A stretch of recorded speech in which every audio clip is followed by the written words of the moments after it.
This recording deals with the second part of the industrial growth of the United States, focusing mostly on the robber barons or captains of industry that were part of this generation. One of the first robber barons or captains of industry was Andrew Carnegie, and he will monopolize the steel industry, as we discussed a little bit in the first installment of this. And he has a very rags to riches story. He comes from Scotland, very poor, and he uses scientific ideas to increase his production and sale of the steel that he will be using. And as we discussed earlier, he uses the vertical integration method of monopolizing the other areas of the steel production industry. After Carnegie, we have Rockefeller, who comes from a very wealthy family, so very different than Carnegie. He actually buys a substitute for himself in the Civil War, so he was clearly wealthy back then.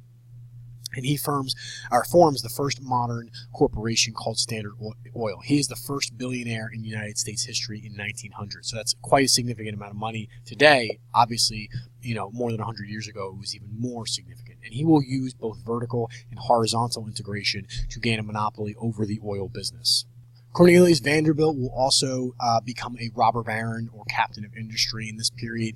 He will form his first steamboat company in 1829. He will eventually dominate Atlantic shipping from the United States. And in 1849, he establishes a steamboat that carried people from New York to San Francisco during the gold rush days. So obviously a lot of people moving out there. He becomes the leading U.S. steamship owner and gets the nickname the Commodore. And eventually he will also gain control of the Hudson River Railroad, and we'll get into the railroad part of the transportation industry as well. Vanderbilt will really become the robber baron Vanderbilt during this time period, where he gets involved in railroads, and he will purchase the New York the line from New York to Chicago, obviously two major cities. And by 1877, he controlled 4,500 miles of the railroad track in the United States, and it was worth over $100 million in 1877.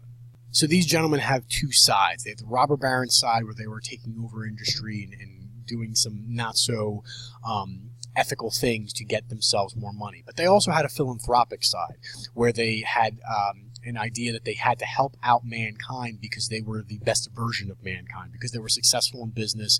They were clearly smarter than everybody else, according to them, and therefore they needed to help out by charitable aid or donations from this vast wealth that they had gained. And Carnegie will give millions to colleges and libraries. We will get Carnegie Mellon from him. We will get, obviously, Carnegie Hall. And he believed it was a sacred duty of the wealth to give back to society because they had given so much to him. Obviously, he coming from rags to riches is why he kind of felt that way. And he stressed education as one's way to becoming a better version of themselves. Now, he uses his wealth to basically argue that the Anglo-Saxon race, or the people from England and France, were basically superior. And he promotes this gospel of wealth, that basically inequality was not only inevitable, but it was good. You had to have different races in society, and you could tell who the top people were, according to him, by the wealthiest. But they also felt that since they were wealthy, since they were so skilled and so much more powerful than the other races of humans, he thought that they should act as trustees and help out these poorer brethren, as we talked about with Carnegie Hall, education, etc. Now, John Rockefeller will do something similar. He will give millions of dollars to hospitals and colleges all throughout the country, because he agreed that they had this gospel of wealth, that the wealthy did have to help out those less fortunate and be charitable and philanthropic. And Vanderbilt will do something similar, where he donates $1 million to a university that will eventually be called Vanderbilt after him, down in Nashville, Tennessee. Now, this is more the negative side, the robber baron side, how they were able to get this vast amount of wealth. So basically, they would use extortion. They would find either illegal actions that these other companies had taken and find out about them and use them to force them to do things. They would use drawbacks or kickbacks, where they give certain railroad companies, for example, Standard Oil gave certain railroad companies its shipping business, if it agreed to charge 25% or to 50% less than its competitors, because then Standard Oil is getting a better deal than everyone else, simply because they are the most valuable and they were selling the most oil. We had buyouts where larger corporations would force smaller businesses to close down. That's that horizontal integration, where you buy all the businesses in your industry. We had spies that were stealing your competitors' ideas of new inventions or new ways to do this, and there was a kind of almost an understood thing that Congress was bought out by the monopolies, and therefore nobody was going to try to stop this or control it. And Rockefeller was almost known as one of the worst of these. He controlled the railroads by forcing them to pay him rebates, otherwise he wouldn't give them their business. And he was called a Rockefellow because he was so ruthless in how he did this with his business. And he said, pay no man a profit, that you were only going to buy businesses if you were going to make a profit, and you would sell to them at a loss for them. And you could see that this Standard Oil political cartoon shows that that Standard Oil is this octopus that's starting to control the Supreme Court and the Capitol building and the people, and eventually it will control the White House as well. And Rockefeller becomes this hated man because he drives these small businesses and they couldn't do anything to control it. And they believed that he was corrupt because he took away from this ability of competition in the free enterprise system. He will not be dealt with, though, until later on in the Progressive Era, when these ideas of free competition are really produced and we get a little bit away of laissez-faire economics. And you can see that the Senate is, just focusing on what these big businesses, these big trusts or monopolies wanted to have said, and these people would donate a lot of money to their campaigns, they bribe them, etc., to get them what they wanted so they can continue operating the way that they wanted to.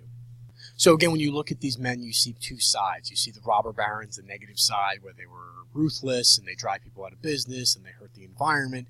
But then you also see the captains of industry side, where you see that they had some positives. They create a lot of museums and universities, and they do help out some ways. So this gospel of wealth part kind of helps out the captains of industry argument, but the robber barons is a very strong argument as well. So it's a complicated issue. By the late 1880s, we're starting to see a little bit more government regulation. So the Interstate Commerce Act of 1877 creates the ICC, where the Constitution always allowed the government to regulate trade between states, but now this is really going to be more strongly enforced. And it was basically an end to the railroad corruption of charging higher prices to ship goods and Rockefeller's illegal deals. So it was really aimed at him. It gets rid of rebates and kickbacks and drawbacks and all these different things that are made illegal. More larger than that was the Sherman Antitrust Act in 1890, which basically said that monopolies were illegal if they prevented fair competition. This will eventually be strengthened during the Progressive Era a few years later with another Antitrust Act. One of the reasons that these men felt that they could do what they did was because they believed in this social Darwinism theory, which was founded by a guy named Herbert Spencer, who was a British economist. And basically he thought that there were different levels of human, and he takes Darwin's theory from the origin of species and applies it within the species of humans. That humans were different races and that there were different versions of them, and that there was a natural upper class and lower class. That it wasn't just that different species had adapted, but within the species of humans had adapted, and therefore they deserved to be so wealthy. So this was obviously supporting the idea of the gospel of wealth, that there were different groups of people, and the higher groups needed to help out the lower groups. But it was also incredibly condescending and not really scientifically proven. It was kind of a pseudoscience that said, well, certain groups are lower than others. Obviously, this included the poor. This included minority groups, women, etc. All the groups that they put down through American history, this kind of justifies that. Because clearly, they had to be lesser versions of human, just like Darwin said. That's not what Darwin said, but that's what these people use his ideas to do. And this also was applied to business, and John D. Rockefeller said that the growth of a large business is merely the survival of the fittest. And this is, again, applying the social Darwinism theory. These Darwinists believed that companies struggled for survival, and the ones that made it to the top were the best, and government should not tamper. It was a natural process. They believed that the fittest business leaders would be able to survive and improve, and that hard work and the wealth showed God's approval, and those that were very poor were lazy and naturally lower class. So we get the idea of what poor being lazy kind of from this, and it's tied back to that Protestant work ethic from Puritans. Americans work hard and rugged individualism from the Turner thesis. So you're kind of seeing all these ideas put together. The problem is it's the people who started out very wealthy, like Rockefeller, who are supporting this. So they didn't exactly start at the same spot as someone who was not so wealthy, but they were able to continue the wealth rather than gain it for themselves. And again, there's kind of a couple of tenets here that all living things competed for the survival of the fittest, all living things evolved over millions of years, and some plants and animals developed traits that help them survive. That's Darwin's theory. What they do is they take that on the right-hand side here and say that every human competes for individual success, and that there are people who are unfit or incompetent and they will lose. There's a natural upper class, and you simply succeeded by hard work. So if you worked hard, you were going to succeed. It's kind of that American dream. The problem is that some of these companies worked hard, and then Rockefeller would buy them out, kind of disproving his own theory. When we get the Sherman Antitrust Act, industrialists would use the 14th Amendment because it talks about no state shall enforce any law that deprives them of life, liberty, or property, and they felt that they had gained these properties fairly, and therefore it's not fair that they're doing this.